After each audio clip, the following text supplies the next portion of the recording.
The question that's on everyone's lips when it comes to motorcycles is, which new motorcycles are around the corner?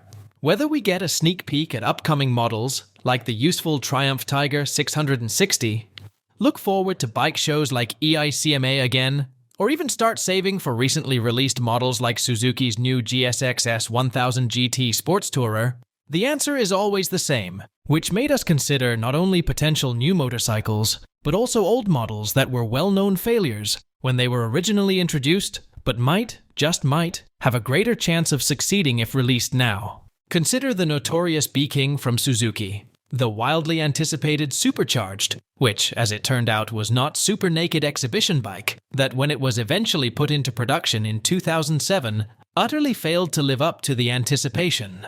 In today's video, we'll talk about 10 motorcycle failures that deserve a second shot. Number 10. Suzuki B King.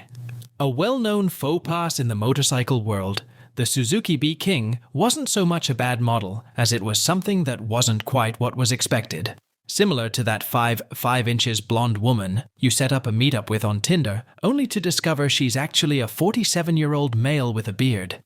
The B King was marketed as the wild, hyper-naked version of the Suzuki Hayabusa, or to put it another way, a more attractive version of the Hayabusa, which didn't help that its name conjures visions of a flame-grilled whopper.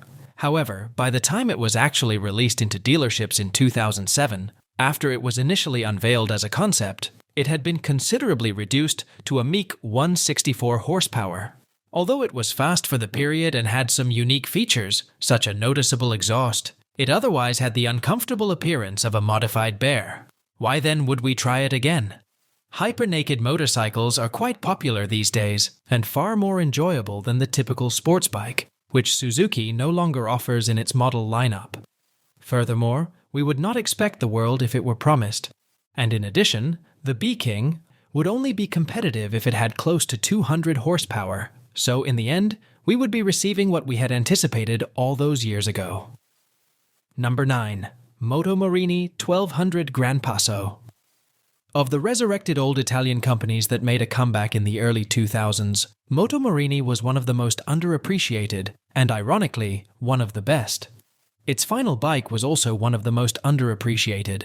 Prior to introducing its first completely new motorcycle, the 1187cc V-twin Corsaro, in 2005, Moto Marini was resurrected in 1999. With 140 horsepower of blazing power and excellent handling, it was also a more than respectable bike. Its initial shaky fueling, corporate underfunding, lack of exposure, and lack of a sales infrastructure were its drawbacks. Better bikes came next: the high-spec Corsaro Veloce in 2006, the vintage Scrambler, and the Gran Passo Adventure Sport in 2008. Unfortunately, though, at about the same time, financial issues caused the entire company to collapse, from which it has suffered ever since. Which is unfortunate once more, because the Gran Passo, with its refined handling, playful styling, and deft tuning, was much ahead of its time, and deserved better. Its performance, adaptability, style, and enjoyment would all still be highly regarded today. Number 8. Honda CB1000 Big One. Well, please move on already. It's funny to think that one of the biggest and best of them, the 1992 CB1000 Big One, beat out the late 1990s Japanese fascination with massive 4-cylinder retros like the XJR 1200 and CB 1300, as well as the later GSX 1400 and ZRX 11 and 1200.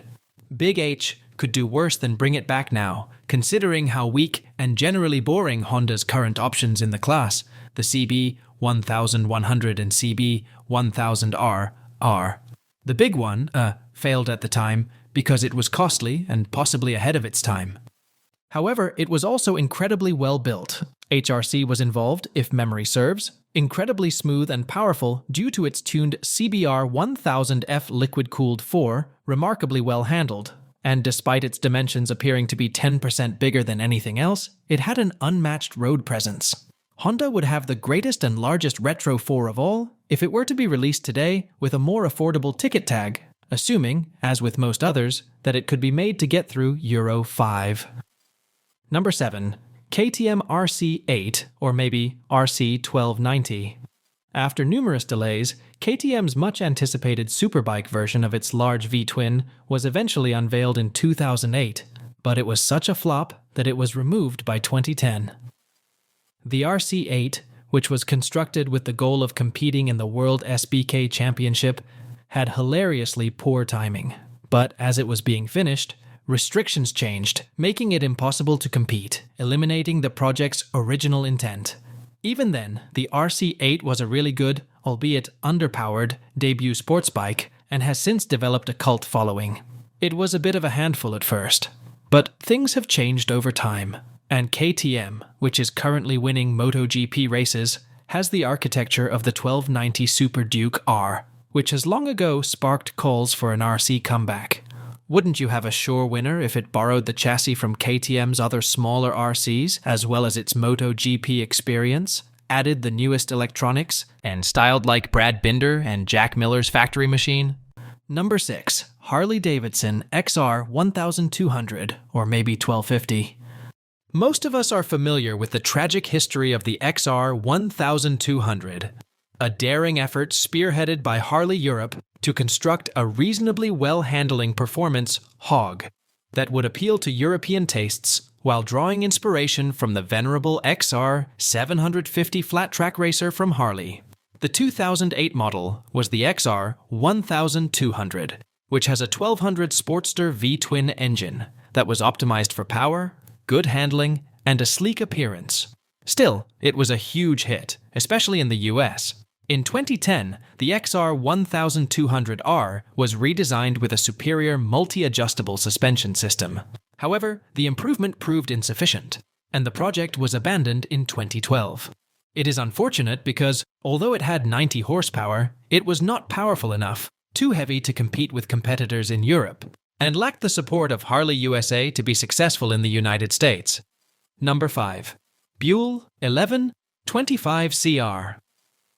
Remember, Bule, Eric's audacious but insane pipe dream that, although accepting several excellent suggestions, never quite turned out as intended, particularly after Harley-Davidson took control and installed its V-twin Sportster engines.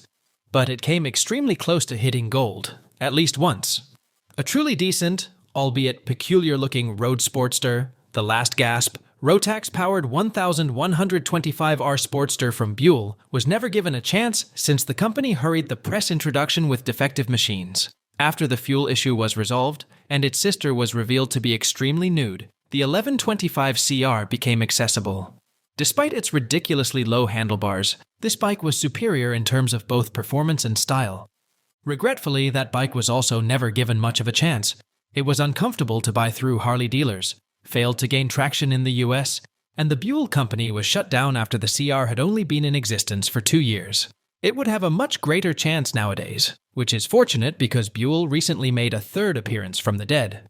Number 4. Husqvarna Nuda 900, or maybe 890. There aren't many contemporary bike brands with a more storied past than the Swedish off-road experts Husqvarna. Purchased by Cagiva in 1987, when production was shifted to Varese, Italy, it was later purchased by BMW in 2007. Following a number of setbacks, including a run-in with Italian labor organizations, BMW sold it to KTM in 2013. It was unfortunate since the newest motorcycles available now are essentially just redesigned Dukes.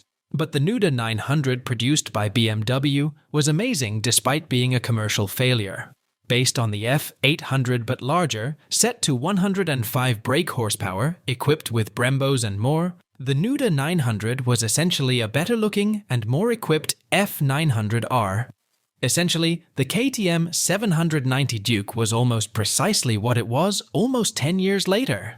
If Husky had been playing with Steve McQueen style with its Moab concept bike back then, it could easily outshine the KTM 890 and BMW F900R without difficulty. Number 3. Aprilia RST 1000 Futura. A significant gap in Aprilia's portfolio has long existed, but it has lately been filled with the introduction of the 660 platform, which has brought us the Touareg, Tuono, and RS 660. But these models ultimately look up to their bigger siblings, the Aprilia RS V4 and Aprilia Tuono V4, along with its 125cc range and scooter versions. Though they aren't the newest models in their category, the Aprilia pair, considered the enthusiasts' sports bike hyper naked, remain class acts despite their long history. It has always seemed strange to us, though, that Aprilia has never made more use of the superb V4 design, either by introducing a competitor for the Ducati Multistrada V4, or by taking on sports touring bikes such as the BMW R1250 RS and KTM 1290 Super Duke GT. With the latter effort, Aprilia would at least try to live up to the memory of the short-lived Aprilia RST 1000 Futura, a model that used the RSV Miller's engine. It felt more like a sports bike than its competitors, and was fast and practical. However, in comparison to its competitors, it also had an unusual appearance, was uncomfortable, and was overly concessional. Even so, we think Aprilia will have gained knowledge from its mistakes, and if not, it will still have the V4 engine as a backup. Number 2. Ducati Sport Classic. Not unexpected, given that the Sport Classic has frequently been hailed as a bike ahead of its time. However, the case for bringing back the Sport Classics becomes much stronger when you consider the current scarcity of Ducati's classic roadster lineup, which should undoubtedly be on par with Triumph. It makes sense why they're so in demand now. In addition to the unfair Paul Smart limited edition, the more reasonably priced Sport 1000 was also introduced with the Sport Classics in 2005. Both are air-cooled, 992cc V-twins with 92 horsepower and plenty of style and maneuverability. After a year, the two-seat GT was released. In retrospect, they were all excellent. The issue was that they didn't sell. Retro bikes had not yet gained popularity. The Sport was uncomfortable and meant just for one person. The Smart was pricey, and the more utilitarian GT was less visually appealing. Over the ensuing years, Ducati tampered with the formulas until producing models that were fashionable, useful, and reasonably priced all at once. However, by 2010, it was too late, and Ducati cut the power. But all were also more refined, more attractive, more functional, better built, and more thoughtfully designed than any scrambler. Number 1. Yamaha MT01. Among the most daring and exquisitely designed motorcycles of the early 2000s was also one of the most misinterpreted and, well, unsuccessful. Yamaha boldly launched the massive brazen MT01, its first Masters of Torque machine, into production in 2005, though we're still not quite sure why it was originally intended as a show or concept bike. What a bike, too! Its magnificent but large roadster chassis housed a monstrous low-revving 1,700cc pushrod V-twin engine with radial brakes, several suspension adjustments, and the best of everything else. Its dash was much more like a diamond. Meanwhile, the experience was unmatched. It had a tremendous soundtrack, an almost royal ride, a chorus of rumbling grunts, and an unmatched sense of occasion. Unfortunately, nobody purchased one, because cynics said it was unimpressively slow, excessively heavy, and prohibitively expensive.